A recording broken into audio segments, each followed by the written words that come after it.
Boa noite. Boa noite. Então, eu providenciei uma música, eu mesmo fiz um rap sobre a consciência negra. Preconceito contra negros dá até vontade de chorar. Nem sei pra quê foram inventar. Se todos nós temos um pouco do sangue dos negros, não podemos negar.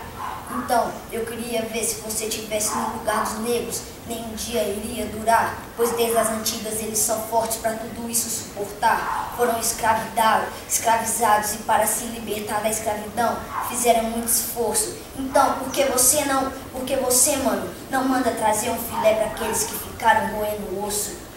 O difícil mesmo é que quem faz preconceito bota erro nos outros, mas não nota seu próprio defeito. É preconceito, é racismo, é opressão, é a própria mídia mostrando preconceito na sua televisão, mostrando pessoas que matam moradores de rua.